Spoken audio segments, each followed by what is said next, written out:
Hey everybody, Randall Cornet here. Hope you guys are having a great day. Some pretty big news. If you haven't heard about it, I'm going to bring it to you guys now. So this is what I have up in front of you guys is the 8K from AMC that they filed with the SEC. So they basically made a change and they removed one of the proposals. The proposal that they removed is they're announcing that they determined not to seek stockholder approval for 25 million shares to increase the outstanding float to 549 million shares. So they withdrawn this proposal from the agenda for the annual meeting of the stockholders. So for this upcoming vote that everybody's been talking about, we've been worried about these 25 million shares off the table. We won't have to worry about those till next year. We're not even going to vote on it again. So another, in my mind, a very bullish action by our CEO, Adam Aaron. And I do believe that he's listening to us and probably realized that we weren't really happy about it. And this is in my opinion, the best course of action that he could have taken, right? I think this pleases us. It restores people that maybe questioned faith in Adam. I think it restores that faith. And I think we're looking really golden. That being said, I do want to cover a few different things too in this video. So this is something that my boy Astro kind of alluded to originally, that I think is really interesting to kind of take a look at. So this right here, this spike increases when we had our original run on June 2nd. Okay, this yellow bar, hopefully you guys can see it because it's kind of hard to see. This is June 2nd, and this day we actually touched, $70. I think 72 or 73 bucks. So the following day, right, we came back down. We closed at 51.34, June 3rd. So after this run up, look at this failure to deliver. So the June 2nd failure to delivers were 5.4 million shares. That means 1% of the flow, which 1% doesn't sound like a whole lot, but 1% of the flow was failed to deliver on June 2nd. So this settlement date, this cover date, and the day before obviously is 1.7 million. The day before that, 1.7 million. And let's see here. Oh no, sorry, this is 170,000. So we're looking at 5.4 million. The day before that, 1.2 million. The day before that, 1.7 million, all in failure to deliver. So this big date, we're looking at the 27th is when they're supposed to cover these failure to delivers. And typically, I know what you guys are thinking. Well, what does it mean? They're going to kick the can down the road. They've already been doing that. But a lot of the regulations that have been getting passed are kind of working in our favor for just this reason, basically restricting them from kicking the can down the road. So I really do believe this is going to serve as a positive catalyst for in terms of good price action, for a green price action.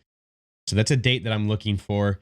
And you guys know me, I don't really like putting dates on things, but that's just something I'm going to be paying attention to, right? That's a lot of failure to delivers on a singular day. So that being said, I also do want to talk to you guys a little bit about some dark pool information. So today, obviously, the net short volume was 422 million, which is in terms of dollar amounts, $422 million. 8 million shares was the net short volume, which, again, you guys have been watching my videos long enough. I am a subscriber of the squeeze metrics theory that the majority of this net short volume is actually, buyers getting their orders filled by market makers that are in turn shorting the stock when they fill the order. So even though it's a buy, it's reported as a short because the market maker is essentially shorting the stock to fulfill the buy order. So this goes into the whole notion about payment for order flow. So these certain brokerages, and you guys know who they are, that basically are taking advantage of payment for order flow. See, what happens is you are basically getting a fast way, like a ticket to go have your order executed in the dark pool. These guys take advantage of that, take your orders, send it to the dark pool. And basically, it's just a big, in my opinion, naked shorting machine, right? We already know that the majority of the float is already all gobbled up. So how are they generating all these shares? In my opinion, and you guys know that I've subscribed to this belief for a while, it's, they're naked shorting.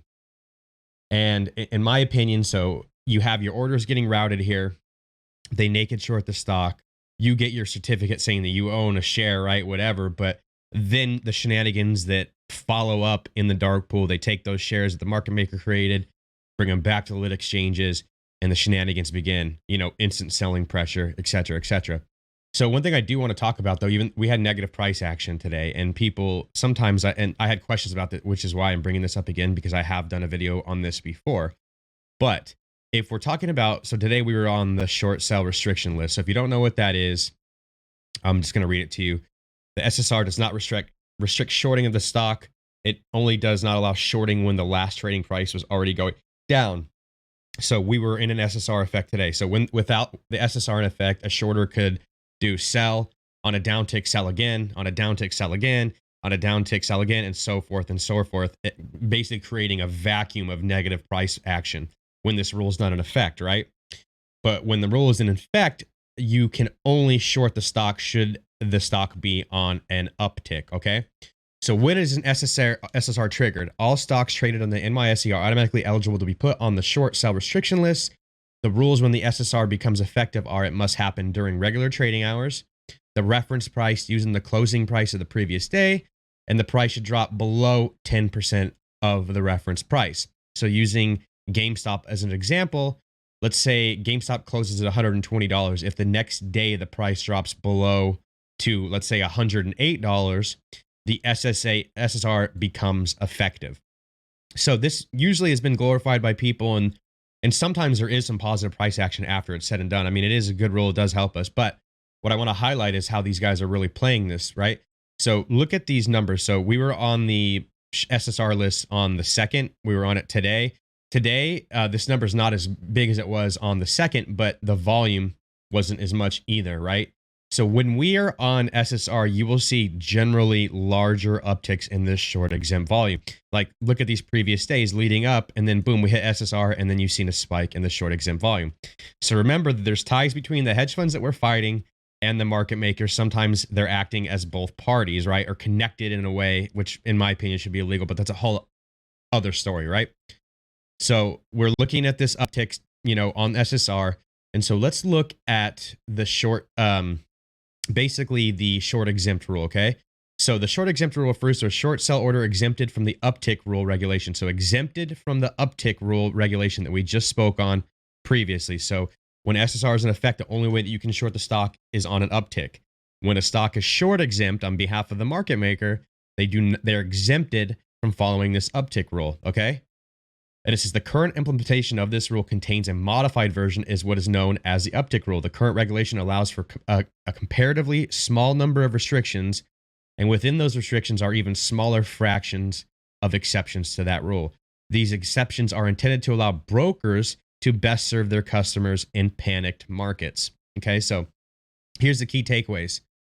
Short selling, profiting from falling prices can't be done in a predatory way during panicked markets. So that's what SSR is designed to do. The SEC regulation that inhibits these practices is Regulation SHO, and its provisions are more colloquially referred to as the uptick rule. The few exemptions to this rule occur during times of fast-moving markets, which make for scrambled quotes and trades that may fall outside of the normal bid and ask prices. So, understanding what short exempt is now, again, coming back, we're seeing increases of these numbers on basically SSR days. So why are we seeing those spikes? Short exempt orders are allowed to initiate short selling of securities even during times that may be otherwise restricted.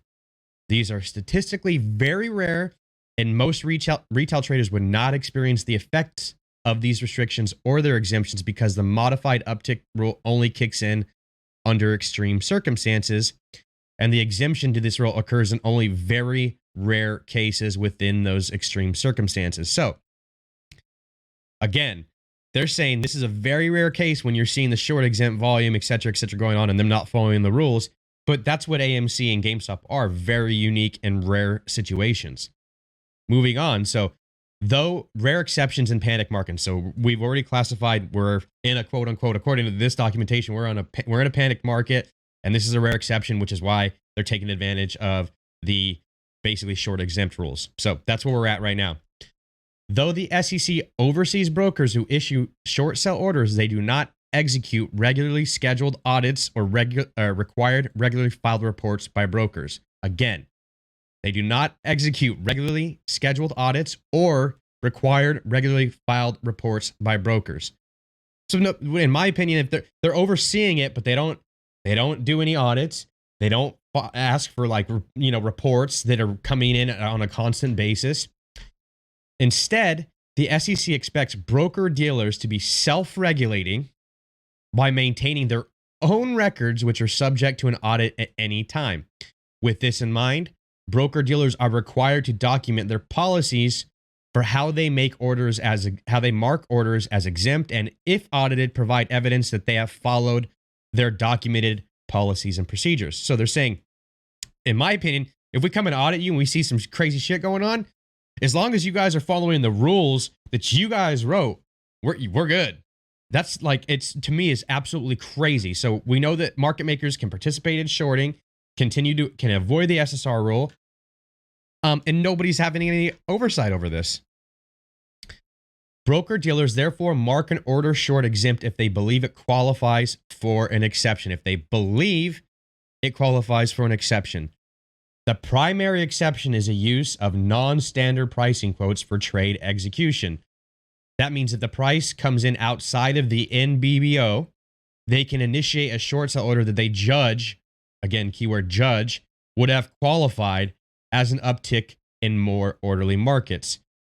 Marking for these orders is signified by SSE. All orders marked SSE will be closely checked by self-regulatory organizations and SEC for compliance with regulation SHO exceptions. So they're saying they're closely checked, but then up here, they say they don't have any oversight of it. The SEC doesn't look over any of this. Maybe the SHOs do, but shit, they're busy enough dealing with their own stuff. What's important about this is they don't have to follow they don't have to follow even the prices that you're legally supposed to be following when it comes to national best bid or offer. When you're using the short sell exempt shares, you don't even have to follow these rules.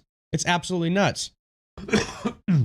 So I thought that you guys would find that really interesting because that's how they're manipulating on days when we're on SSR outside of the normal dark pool shit. Speaking of dark pools, we can look at where we're at today. So we did have a relatively large block, 107,000 shares purchased in the dark pool, $5.3 million in value. They did that at $49.90. And there was another big block, 132,228 shares. They did this above the ask. So they actually bought this at $55. And that was 7.2 million bucks.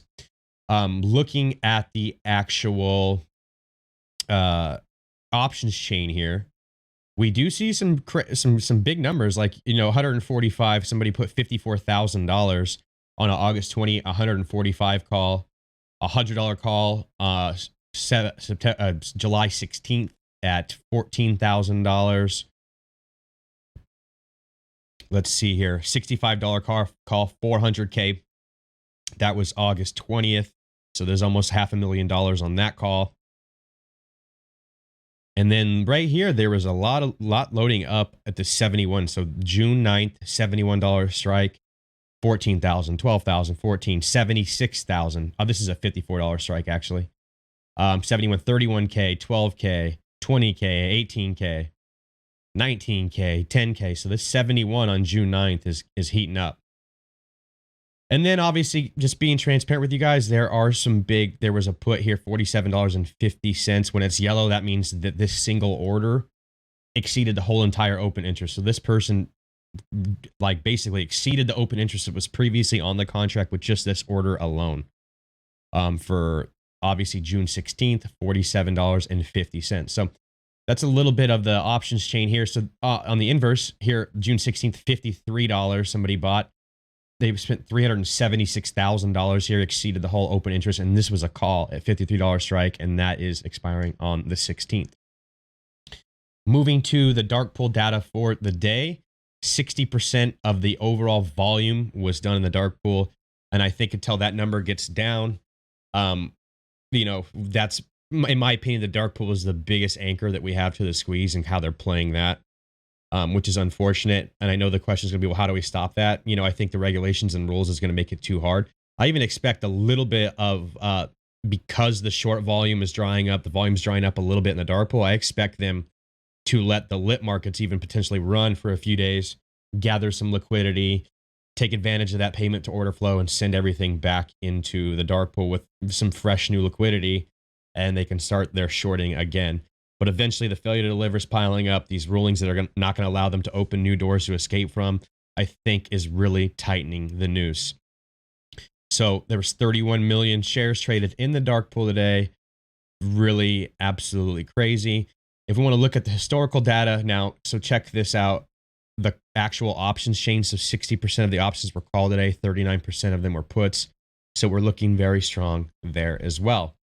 So with that being said, I think that's it. I think I covered a decent amount of data here. If you guys enjoyed the video, it does me a huge favor if you like and obviously subscribe to the channel. Helps me stay connected with you guys, and obviously the information can get spread faster. So with that being said, I hope that you guys enjoy the rest of your day, and I will catch you on the flip side. Love you long time. Peace.